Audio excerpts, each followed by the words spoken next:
Count set bits, ठीक है।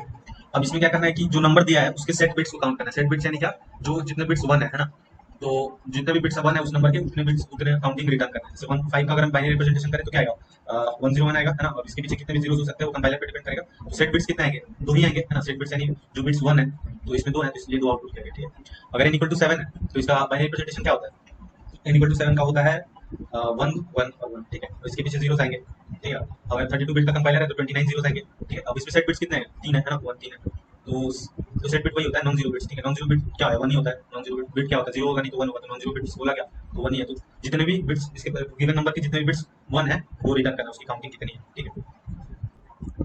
तो इसका नाइव सोल्यूशन देखें तो सिंपल सा, जैसा हम डिजिट काउंट करते हैं किसी भी गिवन डेसिमल नंबर का, उसी टाइप से थोड़ा सा प्रोसीजर चलेगा इसका भी। इसमें क्या करना है, n जो है गिवन नंबर है, रिजल्ट एक वेरिएबल बना ली जिसको 0 से इनिशिएट कर दिया, मतलब रिजल्ट बेसिकली रिप्रेजेंट करेगा कितने सेट बिट्स हैं इसका, इस नंबर का, ठीक है। व्हाइल लूप के अंदर हम क्या कर रहे हैं, n जब तक ग्रेटर देना है तब तक व्हाइल लूप चलेगा, ठीक है। फिर हम क्या कर रहे हैं, परसेंटेज 2 ले रहे हैं ना उस नंबर का, परसेंटेज 2। तो जब भी हम परसेंटेज 2 लेते हैं तो क्या आता है, उसका रिमाइंडर 2 के साथ डिवीजन के बाद रिमाइंडर होता है, और 2 के साथ डिवीजन के बाद रिमाइंडर होता है, मतलब और n परसेंटेज 2 जो है वो रिमाइंडर होता है, और वो बाइनरी रिप्रेजेंटेशन में जो एंड वाला डिजिट है उसको रिप्रेजेंट करता है ना। n पर जब जब भी किसी नंबर को बाइनरी में कन्वर्ट करते हैं तो क्या करते हैं, 5 को बाइनरी में कन्वर्ट करना है तो 2 से डिवाइड करते हैं, फिर उसका रिमाइंडर जो आता है वो लिखते हैं यहाँ पे, है ना। फिर क्वोशिएंट आया, उसको आगे प्रोसेस करेंगे, क्वोशिएंट 2 आता है, ठीक है। फिर 2 से इसको डिवाइड किया तो रिमाइंडर क्या है, 1 आया, और क्वोशिएंट क्या है, 0 आया, है ना। जिसका बाइनरी रिप्रेजेंटेशन ये हो जाता है 1 0 है ना। ऐसे करके हम किसी भी नंबर को उसके बाइनरी रिप्रेजेंटेशन में कन्वर्ट करते हैं। उसी आइडिया का यूज करके हम कर रहे हैं कि n परसेंटेज 2 करते हैं, 5 परसेंटेज 2 करेंगे तो जो एंड वाला डिजिट आएगा, है ना, बाइनरी रिप्रेजेंटेशन का एंड वाला डिजिट आएगा, उसका मेरे को वैल्यू पता चलेगा, है ना। उसका वैल्यू अगर नॉन जीरो है, नॉन जीरो है तो रिजल्ट को हम बढ़ा दे रहे हैं, नॉन जीरो होगा मतलब क्या, 1 होगा, है ना। अगर उसका वैल्यू 1 है तो हम रिजल्ट को बढ़ा दे रहे हैं, और n अपॉन n/2 कर रहे हैं, मतलब नंबर को रिड्यूस कर रहे हैं, तो अगला नंबर क्या आ जाएगा, 2 आ जाएगा। अगली बार रूट चलेगा तो अगला नंबर 2 आएगा। तो इस तरह से बेसिकली हम सारे जो बाइनरी रिप्रेजेंटेशन उसको काउंट कर सकते हैं। जैसे यहाँ पे देख लो, 5 का बाइनरी रिप्रेजेंटेशन लिखा हुआ है, 29 जीरोस आएंगे, 32 बिट का कंपाइलर में लिखा है 29 जीरोस, और फिर 101 आएगा, ठीक है। जो पहला इटरेशन चल जाएगा तो n/2 किया, पहला नंबर को चेक किया, है ना। पहला जो बाइनरी नंबर आया था, ये वाला जो नंबर है उसको चेक किया, 2 से उसका रिमाइंडर लेके उस नंबर का, है ना। तो क्या है, 1 आया तो ये काउंट को बढ़ा लिया, एक स्टेटमेंट चल जाएगा, ये काउंट रिजल्ट को बेसिकली बढ़ा लिया, ठीक है। फिर इसको n = n/2 कर दिया। n = n/2 करने से क्या होता है, ये वाला जो पहला बिट है वो हट जाता है यहाँ से, ठीक है, यहाँ से कैंसिल हो जाता है, मतलब नंबर रिड्यूस हो जाता है। नंबर जो रिड्यूस होगा वो क्या होगा, क्या रिड्यूस हो क्या रहा है, n/2 करेंगे तो क्या आएगा, 5/2 करेंगे तो 2 आएगा, है ना। तो ये वाले नंबर में से इसको इग्नोर कर दोगे तो क्या बचेगा, तुम्हारे पास जो भी बचेगा वो 2 है ना। 1 और 0 का बाइनरी रिप्रेजेंट ये बचेगा, 1 और 0 बचेगा, और इसके पीछे 30 बिट्स होंगे वो 0 होंगे। 1 और 0 क्या है, 2 है ना, ये 2 है। तो वही n/2 करने से नंबर रिड्यूस हो जाता है, वो रिमाइंडर हटा देने के बाद, है ना। और मतलब फर्स्ट सेट बिट हटा देने के बाद जो भी नंबर बचता है वही हो जाएगा, वही वैल्यू आ जाता है n/2 करने से। जैसे यहाँ पे 5 था, 5/2 किए तो 5/2 में से जो पहला बिट इग्नोर करने के बाद क्या बन रहा था, ये पहला बिट है, ये पहला बिट इग्नोर करने के बाद क्या बन रहा है, क्या बनता है, 2 बनता है ना। पहला बिट 5 का ये बाइनरी रिप्रेजेंटेशन है, पहला बिट इग्नोर करने के बाद क्या बन रहा है, 1 0 बाइनरी में बन रहा है, और इसको जब नंबर में कन्वर्ट करोगे क्या आएगा, 2 आएगा, है ना। यहाँ पे 2 आ रहा है, मतलब पहला बिट इग्नोर करने के बाद, हटाने के बाद, ठीक है। तो नंबर बेसिकली रिड्यूस हो गया। तो और फिर उसके बाद अगले इटरेशन में आएंगे, जब अगले इटरेशन में आएंगे तो फिर इस बिट को चेक करेगा, इस बिट का वैल्यू आएगा, ना। इस बिट का वैल्यू क्या आएगा, 0 आएगा, है ना। 2 को फिर से 2 से मॉड लेगा तो क्या आएगा, 0 आएगा, मतलब जो अगला बिट है, ये वाला बिट ये 0 है, तो ये 0 है तो काउंट को नहीं बढ़ाएंगे, सेट बिट गिनना है मेरे को। फिर उसके बाद क्या किया, n = n/2 कर दिया, तो n = n/2 किया तो ये वाला बिट भी हट जाएगा यहाँ से, ना। ये वाला बिट भी हट जाएगा, और फाइनली क्या बचेगा, ये बचेगा, ये वाला 0 1 बचेगा, और इसके पीछे 31 जीरोस रहेंगे, 1 के पीछे 31 जीरोस रहेंगे, फाइनली 1 बचेगा, ठीक है। और 1 यहाँ भी देख रहे हो, यहाँ भी देख पा रहे हो कि 2 से जब ये वाला बिट निकाल दिया, 1 वाला बिट निकाल दिया तो उसके बाद क्या रिड्यूस होकर बचता है, 1 बचता है ना। और इसका बाइनरी रिप्रेजेंटेशन 1 का यही होता है, ठीक है। तो जब अगले इटरेशन में आएगा, वन वाली इटरेशन, जो लास्ट इटरेशन है इस केस के लिए, तो यहाँ पे लास्ट बिट को चेक करेगा, है ना। लास्ट बिट को चेक करेगा तो क्या आएगा तुम्हारा, n परसेंटेज 2, यानी 2 को फिर से तुम 1 के साथ परसेंटेज निकाल रहे हो, 2 परसेंटेज 1 आएगा, है ना। 2 परसेंटेज 1 क्या होता है, 1 ही होता है। तो 1 आएगा तो सेटिस्फाई कर जाएगा, और रिजल्ट एक बराबर बढ़ जाएगा, और फिर से तुम n = n/2 कर दोगे तो ये भी बिट हट जाएगा यहाँ से। तो फाइनली क्या, सारे बिट 0 हो जाएंगे, मतलब वो नंबर ही 0 के बराबर हो जाएगा, तो ये वैल्यू बंद हो जाएगा, और इधर से रिटर्न रिजल्ट हो जाएगा, है ना। रिटर्न रिजल्ट मतलब रिजल्ट आंसर आ जाएगा, ठीक है। तो ये तो ये एक सोल्यूशन था तुमको नंबर ऑफ सेट बिट निकालने का। बेसिकली जैसे बाइनरी बना रहे हैं ना नंबर का, किसी भी प्रोग्राम देखे होगे कि बाइनरी कैसे बनाते हैं किसी भी नंबर का, उसी में हम बस बाइनरी बनाते चल रहे हैं, और जो नंबर बन रहा है बाइनरी में, है ना, बाइनरी कन्वर्ट कर रहे हैं एक तरह से नंबर्स का, और जो नंबर बन रहा है उसको चेक कर ले रहे हैं कि वो नंबर क्या 1 है, अगर 1 है तो रिजल्ट बढ़ा रहे हैं, ठीक है। और नहीं है तो मतलब आगे बढ़ जा रहे हैं, उसके नेक्स्ट बिट पे चले जा रहे हैं, ठीक है। ठीक है, ये हुआ। अब इसमें थोड़ा सा और इसको ऑप्टिमाइज कर सकते हैं, जैसे n ये वाले पूरे कोड को, है ना, n%2 not equal to 0, n%2 जो है ये या तो 0 आएगा नहीं तो 1 आएगा, है ना, या तो 0 आएगा नहीं तो 1 आएगा। और 0 वाले केस में तुमको रिजल्ट को बढ़ाना है, 0 वाले केस में तुमको रिजल्ट को नहीं बढ़ाना है, और 1 वाले केस में तुमको रिजल्ट को बढ़ाना है। तो इसको बेसिकली ये लिख सकते हैं, ये पूरे कोड को कितने क्या लिख सकते हैं, ये लिख सकते हैं, result equal to result plus n%2। अगर इसका वैल्यू 1 आना होगा तो रिजल्ट बढ़ जाएगा, है ना, 1 से बढ़ जाएगा, और इसका वैल्यू 0 आना रहेगा तो कुछ नहीं होगा, है ना। इसको ये डायरेक्ट हम लिख सकते हैं, ठीक है। और बेसिकली n%2 करने का मतलब इसको n%2 को हम किससे रिप्लेस कर सकते हैं, इससे रिप्लेस कर सकते हैं n and 1, ठीक है। n and 1 क्या करता है, n and 1 मतलब लास्ट जो बाइनरी बिट है, n%2 से हम क्या पता चलता है मेरे को कि जो लास्ट बिट है वो क्या है, उसका वैल्यू क्या है ना। और उसको हम इससे रिप्लेस कर सकते हैं n एंड 1। n एंड 1 से भी मेरे को वही पता चलेगा, है ना, बाइनरी रिप्रेजेंटेशन ऑफ वो वाला नंबर और बाइनरी रिप्रेजेंटेशन ऑफ 1 का तो बाइनरी रिप्रेजेंटेशन करोगे तो बस पहला सेट बिट जो है वो सेट आएगा, है ना। अब इसका इसके साथ एंड ले लिए तो अगर n का जो लास्ट वाला बिट है, मतलब जो राइट से पहला वाला बिट है, अगर वो 1 होगा तो इसका आउटपुट 1 आएगा। अगर n का जो लास्ट वाला बिट है वो अगर 0 आएगा, 0 रहेगा तो इसका आंसर 0 आएगा, है ना। तो एक तरह से वही बात है, लास्ट वाले सेट को, लास्ट वाला जो बिट है उसको चेक कर रहा है कि क्या आ रहा है। तो n परसेंटेज 2 से भी वही हो रहा है और n परसेंट 1 से भी वही होगा कि लास्ट जो बाइनरी बिट है n के जो बाइनरी रिप्रेजेंटेशन में उसका वैल्यू क्या है, तो उसका वैल्यू होगा वो रिजल्ट में जोड़ के, ठीक है। तो इसको इसको लिखो या फिर इसको लिखो, एक ही बात है, ठीक है। और इसको अगर बाइनरी बिट ऑपरेटर्स यूज से रिप्लेस करना चाहे तो n राइट शिफ्ट 1 है बेसिकली। इससे क्या हो रहा है, लास्ट वाला बिट जो है वो निकल जा रहा है, आउट हो जा रहा है ना। जैसे इसका 5 का बाइनरी n/2 किया था तो क्या बच गया था, 2 बच गया था। 5 का बाइनरी रिप्रेजेंटेशन क्या होता है, 101 और 2 जो n/2 करने के बाद जो n का वैल्यू 2 आया, 5/2 करने के बाद जो n का वैल्यू 2 आया उसका बाइनरी रिप्रेजेंटेशन क्या होता है, 10। ये वाला लास्ट में 10 होता है और बाकी जीरोस होते हैं, है ना। तो उसमें क्या होता है बेसिकली n/2 करने से क्या हुआ, लास्ट वाला बिट जो है वो हट गया, है ना। लास्ट वाला बिट मतलब एक लास्ट वाला बिट इग्नोर हो गया, मतलब लास्ट वाला बिट यहाँ से इग्नोर हो गया और बाकी जो सारे बिट्स थे वो एक आगे शिफ्ट हो गए, है ना। इसके पीछे एक और 0 लग गया, जो ये 1 0 आगे आ गया और इसके पीछे एक और 0 लग गया। तो वो किसके एनालॉगस है, किसके एनालॉगस है, ये चीज बेसिकली राइट शिफ्ट के एनालॉगस है ना। राइट शिफ्ट में भी वही करते हैं, एक बिट को आगे खिसका देते हैं, सारे जो भी बिट्स हैं उसको एक आगे खिसका देते हैं, है ना। और वो बिट क्या है, 1 हो 0 हो कोई मतलब नहीं, बस एक खिसका देते हैं ना। तो अगर 5 को तुम एक बिट आगे खिसकाओगे तो क्या होगा, 5 को एक बिट आगे, 5 का बाइनरी रिप्रेजेंटेशन क्या होगा 101, उसको एक बिट आगे खिसकाएंगे तो 1 आगे वाला हट जाएगा, है ना। 1 आगे वाला हट जाएगा, 10 बच जाएगा। तो बेसिकली n/2 को हम ये लिख सकते हैं, उसी के सेम है, n/2 लिखो तो उससे भी लास्ट वाला बिट इग्नोर हो जाता है और राइट शिफ्ट 1 कर दो तो उससे भी लास्ट वाला बिट हट जाता है बेसिकली, ठीक। तो इसको बिट ऑपरेटर में लिखना चाहे तो ये हुआ, ठीक है। अब इसका टाइम कॉम्प्लेक्सिटी देखें तो टाइम कॉम्प्लेक्सिटी इसका क्या होगा, टाइम कॉम्प्लेक्सिटी होगा टोटल बिट्स इन है, ठीक है। टोटल बिट्स इन है कितना होगा, टोटल बिट्स इन है हम इसको बोल रहे हैं, मतलब इसमें 5 को हम टोटल बिट्स ऑफ n बोलने का मतलब है कि जो स्टार्टिंग के जीरोस है ना, स्टार्टिंग के जीरोस है उसको छोड़ के इसमें कितने बिट्स हैं। तो जैसे 5 में स्टार्टिंग के 29 जीरोस है और उसको छोड़ के कितने बिट्स हैं, बस 3 बिट्स है ना। तो 3 हो गया बेसिकली टाइम कॉम्प्लेक्सिटी, मतलब 5 के केस में कितने बार लूप चल रहा है, 3 बार चल रहा है, 1 2 3 बार ना, 3 बार 5 के केस में चल रहा है और चौथी बार चलने आ रहा है, सारे नंबर 0 हो जा रहा है, मतलब फाइनली n 0 जा रहा है, तो उस बार वो लूप चल ही नहीं रहा है, टर्मिनेट कर जा रहा है लूप, है ना। तो जितने इनिशियल जीरोस छोड़ के जितने बिट्स बचे वही टाइम कॉम्प्लेक्सिटी है, मतलब वही उसको टोटल बिट्स ऑफ n बोल रहा है, ठीक है। तो ये हो गया तुम्हारा ये नंबर ऑफ सेट बिट निकालने का किसी भी गिवन नंबर में, ठीक है। अब इसका टाइम कॉम्प्लेक्सिटी क्या था, टोटल बिट्स ऑफ n, ठीक है। जैसे कोई एक ऐसा नंबर हो गया, सपोज करो कि ऐसा नंबर हो गया 1 और इसके बाद 10, मतलब इसके बाद सपोज करो कि 10 जीरोस, ठीक है, और फिर 1, ठीक है।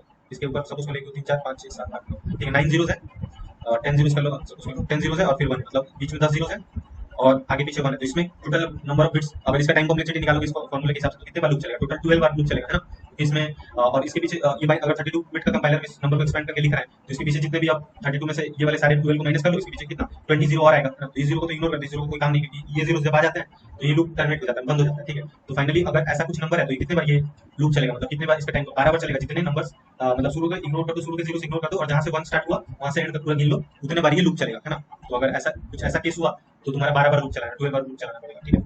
अब इसको ऑप्टिमाइज करते हैं, ठीक है। अब ऑप्टिमाइज जो ऑप्टिमल सॉल्यूशन आता है वो आता है ब्रायन कार्निगन एल्गोरिथम, ठीक है। यह एल्गोरिथम है, इसमें इस वाले एल्गोरिथम का यूज करके तुम्हारा टाइम कॉम्प्लेक्सिटी हो जाएगा सेट बिट कम, ठीक है। जितने सेट बिट्स हैं उस नंबर में उतने बार ही लूप चलेगा, ठीक है। सेट बिट्स कम के जैसे इस वाले क्वेश्चन में 505 के लिए लगाओगे तो 5 का सेट बिट कितना होता है 101, उसका बाइनरी रिप्रेजेंटेशन होता है, उसके पीछे 29 जीरोस, इसमें सेट बिट कितना होता है 2 ही होता है, 2 ही बार लूप चलेगा, ठीक है। अगर ब्रायन कार्निगन एल्गोरिथम से किया, ठीक है। ये वाला जो अजीब सा नंबर बताए थे इसमें बीच में 10 जीरोस है और उसको 1 1 इंक्लूड किया है, तो इसको अगर तुम ये वाले मेथड से सॉल्व करोगे तो कितना बार लूप चलता है 12 बार, ठीक है। अब इसी को तुम ब्रायन कार्निगन एल्गोरिथम से करोगे तो इसमें सेट बिट जितने उतने बार ही लूप चलेगा, सेट बिट कितने 2 ही है तो 2 ही बार लूप चलेगा, 2 बार में हो जाएगा, ठीक है। तो ये ब्रायन कार्निगन एल्गोरिथम होता है, ठीक है। ब्रायन कार्निगन एल्गोरिथम से हम करते क्या है, सिंपल कुछ नहीं है ज्यादा, n जो है नंबर जो जिसका सेट बिट निकालना है वो आ गया, ठीक है। रिजल्ट को इनिशिएट करते हैं 0, ठीक है। रिजल्ट बेसिकली नोट करेगा कितने काउंट सेट बिट्स हो गए उसमें, ठीक है। बस व्हाइल लूप के अंदर क्या कर रहा है, व्हाइल लूप तब तक चला रहा है जब तक n ग्रेटर देन 0 और अंदर हम क्या कर रहे हैं n को अपडेट कर दे रहे हैं, n और उसका n - 1 के साथ एंड ले लो और n को अपडेट करो, ठीक है। और फिर रिजल्ट को बढ़ा दो और ये रिजल्ट को तब तक बढ़ाते चलो जब तक n ग्रेटर देन 0, ठीक है। और फाइनली जब ये 0 के इक्वल आ जाएगा तो इसको ब्रेक करके रिजल्ट आउटपुट करो। रिजल्ट में बेसिकली कितने सेट बिट्स थे n के अंदर वो आ जाएगा, ठीक है। सपोज करो हम एक क्वेश्चन के लिए करके देखते हैं, ठीक है। जैसे ये सपोज कर लो ये n = 40 का n = 40 पे इसको ये एल्गोरिथम चलाते हैं, n = 40 बाइनरी रिप्रेजेंटेशन ये होता है, ठीक है। ये बाइनरी रिप्रेजेंटेशन है। तो फर्स्ट इटरेशन में आओगे, है ना, फर्स्ट इटरेशन में आओगे, फर्स्ट इटरेशन में क्या होगा कि n का बाइनरी रिप्रेजेंटेशन लिखे तो फर्स्ट इटरेशन में n का वैल्यू क्या बचेगा, इनिशियली n का n 40 था, इनिशियली जब लूप में जाने के पहले n 40 था और उसका बाइनरी रिप्रेजेंटेशन ये था, ठीक है। अब अंदर आओगे तो क्या होगा कि n का n यानी 40 का 39 के साथ एंड हो जाएगा, है ना। और 40 का 39 के साथ एंड हो जाएगा तो पता क्या आएगा, ये वाला चीज आ जाएगा, मतलब जो पहला सेट बिट था वो गायब हो जाएगा और जो बाकी जैसे नंबर्स थे पीछे के वैसे ही रह जाएंगे। तो पहला सेट बिट गायब हो गया, पहला सेट बिट 1 हो गया, 0 हो गया और रिजल्ट बढ़ गया, ठीक है। फर्स्ट इटरेशन में ये हुआ, ठीक है। जब सेकंड इटरेशन में क्या होगा, सेकंड इटरेशन में होगा ये कि जो राइट साइड से स्टार्ट करने पे, राइट साइड से देखने पे जो पहला सेट बिट है वो फिर से वो वाला जो पहला सेट बिट मिलेगा वो गायब हो जाएगा, ठीक है। तो 1 यहाँ पे था, वो 0 और फिर रिजल्ट बढ़ गया, ठीक है। अब रिजल्ट बढ़ा तो फाइनली n जो है सेकंड बिट के बाद क्या है, पूरा 0 ही हो गया है ना, पूरा 0 के इक्वल है ये। तो उसमें तो वो लूप टर्मिनेट कर जाएगा और रिजल्ट टू आउटपुट देता है, ठीक है। तो ये कितने बार लूप चला, जितना जितना सेट बिट्स उस नंबर में थे, ठीक है। तो ये बेसिकली एल्गोरिथम यही करता है, ये एल्गोरिथम करता है ये है कि जो राइट साइड से पहला सेट बिट है ना, राइट, हर एक इटरेशन में ये राइट साइड से जो फर्स्ट सेट बिट मिलेगा उसको अनसेट कर देता है ना। राइट साइड से जो पहला सेट बिट मिला ये 40 के केस में, ये उसको एक इटरेशन बाद ये क्या करेगा, अनसेट कर देगा, उसको 0 कर दिया, ठीक है। फिर उसको एक और बार इटरेशन अगर चलाओगे तो राइट साइड से पहला सेट बिट कौन सा है, ये वाला है ना, राइट साइड से पहला सेट बिट कौन सा बचा, ये वाला, अब इसको भी अनसेट कर दिया, ठीक है। तो ऐसे करके फाइनली ये कितने बार चलेगा, जितने सेट बिट्स होंगे उस नंबर के अंदर है ना, उतने बार ये लूप चलेगा कि सारे सेट बिट्स अगर अनसेट हो गए तो पूरा नंबर ही 0 के बराबर हो जाएगा, 0 के बराबर लूप ही टूट जाएगा, है ना। तो बेसिकली जितने बार अनसेट हो रहा है, जितने बिट्स अनसेट हो रहा है उतने बार काउंट को बढ़ा दे रहे हैं, रिजल्ट को प्लस प्लस करते चल रहे हैं और फाइनली जितने सेट बिट्स होंगे उतना ही रिजल्ट का वैल्यू रिटर्न कर देगा, ठीक है। जिससे ये होता है ब्रांड करने का, ब्रांड करने का एल्गोरिथम में बस यही करता है, उस नंबर का उसके एक घटा के, उस नंबर को एक से घटा के जो भी नंबर है उसका उस नंबर के साथ एंड ले लेते हैं, ठीक है, और उस नंबर को अपडेट करते हैं। और उससे इफेक्ट क्या होता है, उससे इफेक्ट होता है कि वो जो नंबर n था, ये n को n-1 जैसे 40 को 39 के साथ अपडेट किए, 39 के साथ एंड किए, तो क्या होगा कि 40 का जो भी बाइनरी रिप्रेजेंटेशन जो नया n का वैल्यू आएगा उसमें क्या होगा कि जो 40 का बाइनरी रिप्रेजेंटेशन था उसमें जो पहला सेट बिट था वो गायब हो जाएगा, वो अनसेट हो जाएगा और नया जो n का वैल्यू आएगा वो इसके बराबर हो जाएगा, ठीक है। एक इटरेशन के बाद n का वैल्यू इसके बराबर हो जाएगा, मतलब 40 का तुम 39 के साथ ऐड करोगे तो जो नया नंबर बनेगा वो उसका बाइनरी रिप्रेजेंटेशन ये होगा, है ना, जो नया n का वैल्यू बनेगा उसको बनेगा ना, और जो भी नंबर बनेगा उसका बाइनरी रिप्रेजेंटेशन में जो पहला सेट बिट था राइट से वो अनसेट होगा, ठीक है, ये चलता है। अब पूछोगे कि ये तो जादू टाइप हो रहा है ना, कि जो पहला अनसेट बिट था वो गायब होते चल रहा है, ठीक है। तो अब देखते हैं इसमें एक्चुअली कैसे काम कर रहा है, मतलब कैसे हो जा रहा है, पहला सेट बिट था वो कैसे हर इटरेशन के बाद अनसेट होते चल रहा है, ठीक है। तो देखो, अगर तुम ध्यान से देखोगे 40 का बाइनरी रिप्रेजेंटेशन देखते हैं, ठीक है। 40 का बाइनरी रिप्रेजेंटेशन देखें तो क्या है कि 40 का बाइनरी रिप्रेजेंटेशन कुछ ऐसा आएगा 101 और लास्ट में 3 जीरो आ जाएंगे, लास्ट में 3 जीरोस और 101 और इसके पीछे सारे जीरोस हैं, तो उसको नहीं लिखा गया, ठीक है, मतलब जीरो से सब उसको। और फिर उसका एंड तुम ले रहे हो किसके साथ, 39 के साथ, 39 का बाइनरी रिप्रेजेंटेशन, तो 39 का बाइनरी रिप्रेजेंटेशन ये होगा 1110001 और इसके पीछे सारे जीरोस, ठीक है। अब जब तुम इसका एंड लोगे, इसका एंड लोगे तो क्या होगा ना कि देखो एक बात और पहले कि n जब भी लिखते हैं, n नंबर लिए ना, n नंबर लिए तो ये इसका कुछ बाइनरी रिप्रेजेंटेशन है, जैसे 40 लिए तो इसका कुछ बाइनरी रिप्रेजेंटेशन है। और जब n-1 उससे कम नंबर का बाइनरी रिप्रेजेंटेशन लेते हैं तो क्या होता है कि जो ये प्रॉपर्टी है नंबर, मतलब ये प्रॉपर्टी है, बोल सकते हो कि ऐसे नंबर्स बाइनरी रिप्रेजेंटेशन बनाया गया है कि जब तुम n लो और उसका एक कम नंबर लो n-1, तो जो पहला सेट बिट है n-1 में क्या होगा, n और n-1 के बाइनरी रिप्रेजेंटेशन में क्या डिफरेंस होगा, जो पहला सेट बिट है उसके बाद के सारे जो नंबर्स होंगे वो 1 हो जाएंगे n-1 के केस में, और वो पहला जो बिट होगा, जो पहला सेट बिट होगा n में, जो राइट साइड से पहला सेट बिट होगा वो 0 हो जाएगा, वो 0 हो जाएगा और बाकी इसके पीछे के जितने नंबर्स होंगे वो सेम टू सेम उतर जाएंगे, ठीक है। बाकी जो पीछे के नंबर होंगे वो सेम टू सेम उतर जाएंगे, है ना। जो पहला सेट बिट क्या बोले, राइट से जो पहला सेट बिट है उसके बाद उस पहले सेट बिट के राइट में जितने जीरोस हैं, है ना, उस पहले सेट बिट के राइट में जितने जीरोस हैं वो n-1 के केस में 1 हो जाएंगे, और वो जो फर्स्ट सेट बिट था n के केस में, राइट से फर्स्ट सेट बिट था वो खुद 0 हो जाएगा और बाकी नंबर वैसे के पीछे के जितने नंबर ये वाले वो वैसे के वैसे उतर जाएंगे। ये प्रॉपर्टी है समझ में नंबर्स की, ठीक है, बाइनरी रिप्रेजेंटेशन ऑफ किसी भी नंबर का n और उसके n-1। तो इसी चीज का बस फायदा उठा लेना, ठीक है, कि अब n की है, ठीक है, n की है, n लिख दिए, n का बाइनरी रिप्रेजेंटेशन लिख दिए और n-1 का बाइनरी रिप्रेजेंटेशन लिख दिए, ठीक है। अब जब इन दोनों का हम ऐड करेंगे तो क्या होगा ना कि ये जो पहला सेट बिट था उसके बाद n के केस में पहले सेट बिट के बाद सारे जीरोस थे, और वही जो यहाँ पे जीरोस है पहले सेट बिट के बाद वही जो जीरोस है वही n-1 के केस में 1 बन जाएंगे, है ना। तो जब इन दोनों का ऐड करेंगे तो वो सारे जीरोस आ जाएंगे, फाइनली 0 ही आएंगे, और जो पहला सेट बिट था n के केस में राइट से वो n-1 के केस में क्या हो गया, 0 हो गया था, 0 हो गया था। तो अब इन दोनों का जब ऐड करेंगे तो वो भी 0 आएगा पहला आउटपुट में, है ना। और बाकी जो नंबर्स जैसा था पीछे वैसा ही रह जाता है n और n-1 के केस में, तो उनका ऐड करेंगे सेम टू सेम नंबर्स का ऐड करोगे तो वही नंबर आ जाता है वापस, 0 के साथ ऐड करोगे तो 0 ही आता है, 1 का 1 के साथ ऐड करोगे तो 1 ही आता है। तो जो पीछे के नंबर्स है ना, पीछे के नंबर्स वैसे के वैसे ही रह जाएंगे, है ना। तो बस इससे क्या हो रहा है फाइनली n और n-1 का जब एंड निकाल दे रहा है तो जो पहला अनसेट बिट था, पहला अनसेट बिट था n में, वो क्या हो रहा है, गायब हो जा रहा है। पहला जो अनसेट बिट था, ध्यान से सुनना, पहला जो अनसेट बिट था n में वो क्या हो रहा है कि गायब हो जा रहा है, ठीक है, ठीक है। दूसरी चीज का हम फायदा ले सकते हैं काउंट सेट बिट निकालने में, है ना, कि जितने बार अनसेट हुआ 1 जितने बार अनसेट हुआ मतलब उस नंबर का जितने भी सेट बिट्स थे जितने बार अनसेट हुए उतने ही ये लूप, है ना, उतने ही बेसिकली उसमें सेट बिट्स होंगे जितने बार ये लूप चलेगा, ठीक है, क्लियर है ये। उसी तरह से अगर एक और एग्जांपल दें हम, जैसे n = 32 है, ठीक है, n = 32 का बाइनरी रिप्रेजेंटेशन क्या होता है, ठीक है, n = 32 जैसे इसी सवाल क्या है, पहला n = 40 था, ठीक है, 40 का तुम लिए 39 के साथ, 40 का तुम 39 के साथ ये क्या एंड लिए, ठीक है, एंड लिए तो फाइनली जो आउटपुट आया वो ऐसा आया, और वो आउटपुट डेसिमल नंबर में किसको रिप्रेजेंट कर रहा है, 32 को रिप्रेजेंट कर रहा है। तो फर्स्ट इटरेशन के बाद n का वैल्यू क्या बन गया, 32 बन गया, है ना। फर्स्ट इटरेशन के बाद n का वैल्यू 32 बन गया, ठीक है, n का वैल्यू 32 आएगा सेकंड इटरेशन में आएगा, तो 32 के साथ 32 और 30 उससे कम 31 के साथ उसका क्या होगा, एंड होगा, है ना। तो 30 का बाइनरी रिप्रेजेंटेशन ये होता है और 31 का बाइनरी रिप्रेजेंटेशन ये होता है। इसमें भी देख पा रहोगे कि पहला सेट बिट है उसके आगे पहला सेट बिट है उसके आगे जितने नंबर से वो 1 हो जा रहे हैं और उनको पहला सेट बिट जो है वो 0 हो जा रहा है। तो जब इन दोनों का एंड लोगे तो सारे नंबर 0 हो जाएंगे, इसके जैसे 32 के बाइनरी रिप्रेजेंटेशन में इस 1 के इसके 1 के पीछे सारे जीरोस ही होंगे ना, सारे जीरोस होते हैं, और इसमें भी 31 के बाइनरी रिप्रेजेंटेशन में जीरोस, ये जीरो के पीछे सारे जीरोस ही होंगे। फाइनली जब एंड होगा तो ये तो जीरोस पहले से आ गए, ये वाले जो जीरोस है वो तो कॉपी हो जाते हैं सेम टू सेम, और ये सारे नंबर्स 1 के बाद जितने नंबर्स थे वो सब एंड होके जीरो हो गए। तो फाइनली n का वैल्यू क्या आएगा, अब यहाँ पे n 32 और 31 का किया तो n का वैल्यू ये आया, सारे बाइनरी रिप्रेजेंटेशन में जीरो, और उसको अगर डेसिमल में कन्वर्ट करें तो क्या होगा, वैल्यू जीरो होगा। तो इस बार क्या होगा, सेकंड इटरेशन के बाद n का वैल्यू क्या हो चुका है, n का वैल्यू जीरो हो चुका है। तो इस बार तो लूप ही नहीं चलेगा है ना, इस बार लूप नहीं चलेगा, और रिजल्ट फाइनली जो बन चुका है तुम्हारा वो रिटर्न हो जाएगा। तो रिजल्ट का वैल्यू कितना बन चुका है, रिजल्ट एक इटरेशन में 1 हुआ, 0 से 1 हुआ, सेकंड इटरेशन में 1 से 2 हुआ, फाइनली 2 रिटर्न हो जाएगा, और 2 रिटर्न हो गया। तो बेसिकली 2 क्या था, 2 मेरा number of set bits in given है, मतलब 40 में जितना सेट बिट है वो है 2, और वो रिटर्न हो गया फाइनली। ठीक है, तो ऐसे करके ब्रायन टर्निंग का एल्गोरिथम काम करता है। ठीक है, तो इसका टाइम कॉम्प्लेक्सिटी देखोगे कि जितना सेट बिट्स होता है किसी भी नंबर में, 40 में 2 सेट बिट था तो 2 ही वैल्यू था, तो जितने सेट बिट्स होते हैं उतने बार ही लूप चलता है। ठीक है, तो theta of set number of set bits होता है इसका टाइम कॉम्प्लेक्सिटी। ठीक है, अब देखते हैं इसका, और इससे भी ऑप्टिमाइज सॉल्यूशन। ठीक है, इससे भी ऑप्टिमाइज कर सकता है, इससे ऑप्टिमाइज हम कर सकते हैं थीटा 1 में सीधे। ठीक है, मतलब कांस्टेंट टाइम लगेगा, कांस्टेंट टाइम में तुम बता दोगे कि भाई ये नंबर है 40 दिया तो इसमें 2 सेट बिट होगा। ठीक है, थीटा 1 टाइम में भी सॉल्व होता है। ठीक है, थीटा 1 टाइम सॉल्व करने के लिए हम क्या करते हैं, लुकअप टेबल मेथड उसको बोलते हैं। ठीक है, लुकअप टेबल एक बनाते हैं, इसमें लुकअप टेबल एक प्री प्रोसेसिंग करके हम एक लुकअप टेबल टाइम बनाएंगे, और उस टेबल का यूज करके हम सारे जो भी नंबर्स आएंगे है ना, उसका हम डायरेक्टली बता सकते हैं कि इसका इतना, इस वाले नंबर में इतना क्या है, इस वाले नंबर में इतना सेट बिट्स है क्या। ठीक है, तो लुकअप टेबल बेसिकली होता है क्या। ठीक है, तो लुकअप टेबल जो इस केस में बनाएंगे उसमें क्या होगा कि जो लुकअप टेबल जैसे टेबल वेरिएबल बना के, ठीक है, जैसे इसको पहले देखते हैं कि इसको सॉल्व करेंगे, स्ट्रेटजी आइडिया क्या होगा इसको सॉल्व करने का। ठीक है, इसमें क्या करेंगे हम कि हम जो गिवन नंबर n दिया हुआ ना, n दिया उसका बाइनरी रिप्रेजेंटेशन पहले लिखेंगे। अगर 32 बिट का कंपाइलर है, ठीक है, तो 32 बिट्स आएंगे इसके बाइनरी रिप्रेजेंटेशन में। ठीक है, और इस बाइनरी रिप्रेजेंटेशन में हम क्या करेंगे कि सारे जो जितना बाइनरी बाइनरी बना इस नंबर का उसको हम 8 के चंक्स में डिवाइड कर लेंगे। ठीक है, 8 के चंक्स में, जैसे 13 का अगर बाइनरी रिप्रेजेंटेशन लिखें तो क्या आएगा 1101, और इसके पीछे सारे जीरोस, इसके पीछे जितने जीरोस बचे इसके पीछे बेसिकली 28 जीरोस आएंगे है ना, 1101 लिख लिया और इसके पीछे 28 जीरोस आएंगे बेसिकली। तो इसमें हम बेसिकली क्या किया कि जो बाइनरी रिप्रेजेंटेशन था उसको 8 के चंक्स में डिवाइड कर लिया। तो अगर 32 बिट का कंपाइलर है तो कितने चंक्स बनेंगे, 4 बनेंगे ना, 4 बनेंगे बेसिकली।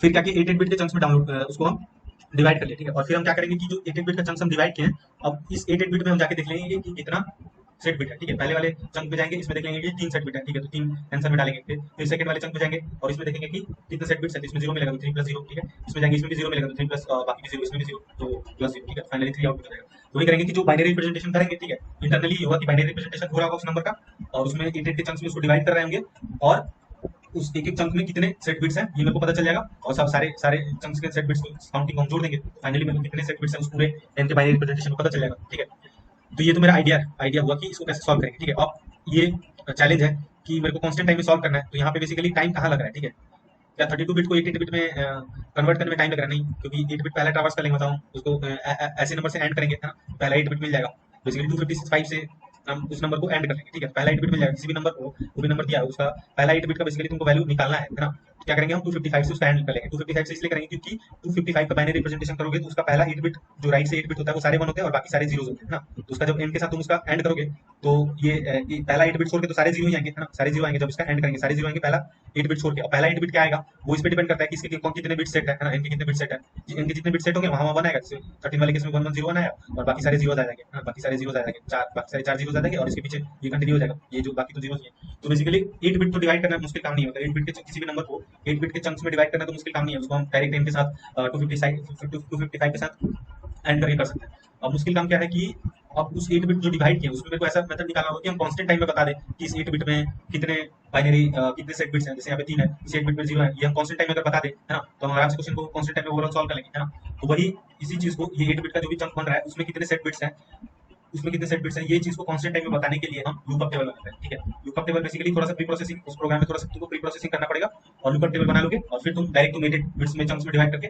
फाइनली तुम बता पाओगे कि इनमें कितने सेट बिट्स हैं। ठीक है, तो लुकअप टेबल बेसिकली होता है क्या, लुकअप टेबल होता है कि बेसिकली लुकअप टेबल है एक 256 साइज का एक एरे है बेसिकली। ठीक है, 256 साइज का एरे है और इस एरे में क्या रिप्रेजेंट हो रहा है कि टेबल ऑफ आई मतलब आई इंडेक्स पे टेबल ऑफ आई रिप्रेजेंट करता है कि उस आई नंबर में कितने सेट बिट्स होंगे है ना, table I represents how many set bits in number I. ठीक है, number I, table of I है ना, वो रिप्रेजेंट करेगा कि आई में कितने सेट बिट्स हैं।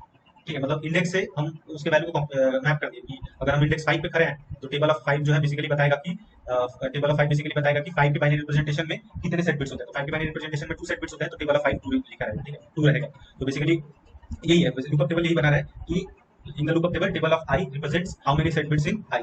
ठीक है, तो जैसे जीरो, टेबल ऑफ जीरो लेंगे तो उसमें जीरो में कितने सेट बिट्स होते हैं, जीरो होता है, तो टेबल ऑफ जीरो जीरो होना चाहिए। टेबल ऑफ वन लें तो वन में कितने सेट बिट्स होते हैं, वन के बाइनरी रिप्रेजेंटेशन में वन होता है, एक ही होता है, टेबल ऑफ वन वन होना चाहिए। टेबल ऑफ टू लें तो टेबल ऑफ टू लें तो टेबल ऑफ टू क्या होगा, टेबल ऑफ टू होगा कि टू के बाइनरी रिप्रेजेंटेशन में कितने सेट बिट्स होते हैं, तो टू के बाइनरी रिप्रेजेंटेशन में बस एक ही सेट बिट होता है, तो टेबल ऑफ टू भी वन होना चाहिए, ठीक है। टेबल ऑफ थ्री उसी तरह से बढ़ते बढ़ते 256 तक तुमको बेसिकली हाईएस्ट इंडेक्स क्या होगा, 256 साइज का एरे बनाओगे तो 255 होगा, है ना, 255 होगा हाईएस्ट इंडेक्स, है ना।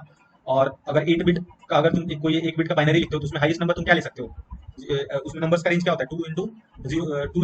अगर 8 बिट का बाइनरी, 8 बिट का तुम्हारा बाइनरी है उसमें हाईएस्ट नंबर क्या स्टोर कर सकते हो, 2 की पावर 8 माइनस 1, है ना। कोई भी n बिट का जो भी बाइनरी है उसमें हाईएस्ट बिट क्या होता है, 2 की पावर n माइनस 1 स्टोर कर सकते हैं। तो अगर 8 बिट का कोई बाइनरी है उसमें हाईएस्ट नंबर क्या हो सकता है, 255 हो सकता है ना, 0 से 255 उसका रेंज है। 0 के केस में क्या होगा, सारे 8 बिट्स 0 होंगे, और 255 यानी 2 की पावर 8 माइनस 1 के केस में क्या होगा, सारे बिट्स 1 होंगे, ठीक है। तो ये तो हो गया तुम्हारा 8 बिट में ये नंबर्स का रेंज होता है, ठीक है। अब उसी नंबर्स के रेंज के बेस पे हम ये टेबल बनाए, ठीक है। टेबल में भी इंडेक्स कहां से कहां वेरी करेंगे, 0 से लेके 1 टू 55 तक इंडेक्सेस वेरी करेंगे, और हर इंडेक्स में हम क्या स्टोर किए हैं कि हर इंडेक्स पे स्टोर किए हैं कि उस इंडेक्स के बाइनरी रिप्रेजेंटेशन में कितने जीरोस आएंगे वो स्टोर कर रहे हैं, है ना। जैसे 5 टेबल ऑफ 5 है तो 5 के बाइनरी रिप्रेजेंटेशन में कितने जीरोस आएंगे, 2 आएंगे, तो टेबल ऑफ 5 2 स्टोर किया रहेगा, है ना, ठीक है। अब इस टेबल को बनाएंगे कैसे, ठीक है। टेबल को बनाएंगे हम बॉटम्स ऑफ टेक्निक्स से, ठीक है। बॉटम्स ऑफ टेक्निक्स मतलब नीचे से ith वैल्यू निकालने के लिए हम उसके छोटे वैल्यूज का यूज करेंगे, ठीक है। वो देखो कैसे, टेबल ऑफ जीरो तो मेरे को क्लियर है कि टेबल ऑफ जीरो जीरो ही होगा, क्योंकि जीरो बाइनरी रिप्रेजेंटेशन क्या होता है, जीरो बिट्स ही होता है, तो जीरो हो गया, ठीक। अब 1 से लेके 255 तक लूप चलाएं, 1 से लेके i का वैल्यू 1 से लेके 255 तक वेरी होगा, ठीक है, इस लूप के अनुसार। अब टेबल ऑफ i को हम कैसे भर रहे हैं, टेबल ऑफ i को भरने के लिए क्या कर रहे हैं, 1 i का हम 1 के साथ एंड निकाल रहे हैं। i का 1 के साथ एंड निकालने से मेरे को क्या पता चलेगा कि जो पहला सेट बिट है ना, पहला पहला जो 1 के साथ एंड निकालने से क्या होगा कि पहला जो बिट है वो 1 है कि 0 है, ये मेरे को पता चल जाएगा, है ना। कोई भी नंबर i है, कोई भी नंबर जैसे i का वैल्यू अगर 5 है, ठीक है, i की वैल्यू 5 है अगर, तो 5 का बाइनरी रिप्रेजेंटेशन 101 होता है, और सीधे बाकी सारे जीरोस ही होते हैं। तो 1 का अगर हम i को 5 है, i को 5 है और उसका 1 के साथ हम एंड लेते हैं, तो क्या होगा कि मेरे को पहला बिट का पता चल जाएगा कि पहला बिट 1 है कि 0 है। इसका वैल्यू 1 तब आएगा जब i का पहला बिट 1 होगा, और 0 तब आएगा जब i का पहला बिट 0 होगा। इससे तो मेरे को पहला बिट का जानकारी हो जाएगा कि भाई पहला बिट तो 1 है कि 0 मेरे को पता चल गया, ठीक है। अब सेकंड, अब बाकी बिट्स जो है, बाकी बिट्स है उसका कैसे पता चले, बाकी कितने सेट बिट्स है, उसके लिए हम क्या कर रहे हैं, टेबल्स ऑफ i/2 करें। i/2 करने से क्या होगा, i/2 करने से बताते हैं पहला बिट इग्नोर हो जाता है ना। अब पहला बिट इग्नोर हो जाता है, या फिर i/2 ले लो इसको, या फिर i को तुम राइट शिफ्ट 1 कर दो, एक ही बात होता है ना। i को राइट शिफ्ट 1 कर दो, और या फिर i/2 करो, i को i/2 करो, या फिर i को राइट शिफ्ट 1 करो। इससे क्या होता है कि पहला बिट खाली इग्नोर हो जाता है, और पहला बिट इग्नोर इसलिए कर रहे हैं, पहला बिट इग्नोर हो गया, ठीक है, पहला बिट इग्नोर हो गया, तो बाकी जो नंबर बचा, बाकी जो नंबर बचेगा वो ऐसा कुछ बचेगा, है ना। 5 को जैसे तुम 5/2 करोगे तो क्या आएगा तुम्हारा, 2 आएगा। तो जो बाकी जो नंबर बचेगा वो बेसिकली i से तो छोटा होगा ना, है ना। बाकी जो नंबर बचेगा वो तो i से छोटा होगा। जैसे 5 के केस में बाइनरी रिप्रेजेंटेशन क्या होता है, 101, है ना, 101। और यहाँ पे तुम क्या किए, और इसके सारे जीरोस होगा, ठीक है। और यहाँ पे तुम क्या किया, i/2 किए तो पहला बिट इग्नोर हो गया, ठीक है। जो पहला बिट 1 था ये इग्नोर हो गया। अब जो बाकी जो नंबर बचे, है ना, बाकी जो नंबर बचे वो i से तो लेस ही होगा ना, मतलब 5 से तो लेस ही होगा ना। और 5 से लेस वाले नंबर्स के लिए तो तुमको पहले से टेबल में पता होगा, है ना, क्योंकि तुम i/2 से ही होके i पे आओगे, i/2 से i/2 + 1 होगा, i/2 + 2 होगा, है ना। ऐसा करके ही तुम i पे आए हुए हो। i पे जब भी रहोगे तो उसके i/2 का तो i/2 जो नंबर बनेगा, i/2 करने के बाद जो नंबर बनेगा, मतलब उसकी बाइनरी रिप्रेजेंटेशन में पहला बिट को इग्नोर करने के बाद जो उससे छोटा नंबर बनेगा उसका तो तुमको पता होगा ना, उसका तो तुमको पता होगा कि इसके बाइनरी में इतना वो है क्या, इसके बाइनरी में इतना सेट बिट है ना। तो वही उसका यूज कर लिए कि वही पीछे वाले जो आंसर है i/2 का आंसर है उसका यूज करके i का आंसर बनाया, ठीक है। पहला सेट बिट निकाल लिए, ठीक है। पहला सेट बिट का वैल्यू क्या है, पहला सेट बिट 1 है, 0 है, ये पता चल गया मेरे को, है ना। और फिर उस सेट बिट को यहाँ से गायब कर दिए, राइट शिफ्ट करके गायब कर दिए, और राइट शिफ्ट करने के बाद जो उससे छोटा नंबर बनेगा, i/2 करने के बाद जो उससे छोटा नंबर बनेगा उसका तो मेरे को आंसर पता होगा, है ना, क्योंकि i/2 से गुजर के ही हम i आए हुए हैं, तो एक एक बढ़ रहा है ना। i/2 पे आया होगा, i/2 + 1, i/2 + 2, i/2 + 3, i/2 + 4 ऐसे करके i पे आया हुआ है। तो i/2 का तो मेरे को टेबल ऑफ i/2 तो वैल्यू पता ही होगा ना पहले से, तो यहाँ से वही वैल्यू यूज होकर टेबल ऑफ i बन जाएगा। तो ये बेसिकली 256 टाइम चल जाएगा, और ये सारे जो आई होंगे जितने भी 1 से लेके 255 तक, जितने 0 से लेके 255 जितने नंबर्स बने, नंबर्स होंगे, उन नंबर्स में, नंबर्स के बाइनरी रिप्रेजेंटेशन में कितने वंस आने वाले हैं, ये बेसिकली टेबल में वो चीज सेव हो जाएगा, है ना। वो टेबल में वो चीज सेव हो गया, ठीक है। सिंपल है। तो ऐसे करके मेरा बस ये लूप चला दिए, प्रोसेस करने के बाद ये टेबल बन जाएगा, where each value of table represent, each ith value of table represent how many set bits in the ith, how many set bits in the binary representation of i, ठीक है। तो basically मेरे को 0 से 256 जो numbers है, 0 से 256 जो नंबर्स है उनका मेरे को सारे एक एक नंबर का, 0 से 256 जितने भी नंबर आएंगे उन सारे एक एक नंबर का मेरे को बाइनरी रिप्रेजेंटेशन में कितने सेट बिट्स आने वाले हैं ये मेरे को पहले से पता चल गया, ठीक है। अब क्या करेंगे, अब मेरा मेन फंक्शन है, अब मेरा अब सिंपल क्या करना है, काउंट n है, n मेरे को n जो है इनपुट है, n इनपुट है, n मतलब कि n दिया हुआ है कि इस नंबर में तुमको बताना है कि कितने सेट बिट्स, ठीक है। अब इसमें हम सिंपल क्या कर रहे हैं कि n का हम एंड ले रहे हैं OXFF के साथ। OXFF बेसिकली हेक्साडेसिमल रिप्रेजेंटेशन है 255 का, ठीक है। n का तुम एंड लो OXFF के साथ, या फिर n का तुम एंड लो 255 के साथ, एक ही बात है, ठीक है। n का 255 के साथ एंड लेने से तुमको क्या हो रहा है ना कि जो पहला 8 बिट्स होता है ना उसका वैल्यू बच जा रहा है, और बाकी सारे बिट्स 0 हो जा रहे हैं, है ना। कोई भी नंबर तुम ले लो, जैसे n 13 है, इसका बाइनरी रिप्रेजेंटेशन 32 बिट में ये होगा, ठीक है। अब इसका तुम 1 के साथ इसका तुम 255 के साथ एंड लोगे, 255 स्पेशल नंबर है, 255 में क्या होता है, पहला 8 बिट 1 होता है ना, पहला 8 बिट 1 होता है, बाकी सारे जीरोस होते हैं, ठीक है। अब इसका तुम उस नंबर के साथ जब एंड लोगे तो जो पहला 8 बिट होगा जो पहला 8 बिट होगा n में, है ना, n के जो बाइनरी में जो पहला 8 बिट होगा वो बेसिकली यहाँ पे रिफ्लेक्ट हो जाएगा वैसा का वैसा एंड लेने पे, है ना, क्योंकि 0 का 1 के साथ एंड लेने पे 0 आता है और 1 का एंड लेने के 1 के साथ एंड लेने पे 1 आता है ना, 1 का एंड लेने के साथ 1 के साथ एंड लेने पे 1 आता है। तो जहाँ-जहाँ इस n पहले 8 बिट में जहाँ-जहाँ 1 होगा यहाँ पे, मतलब n का जो बाइनरी रिप्रेजेंटेशन है उसका पहला 8 बिट में अगर देखें जहाँ-जहाँ 1 होगा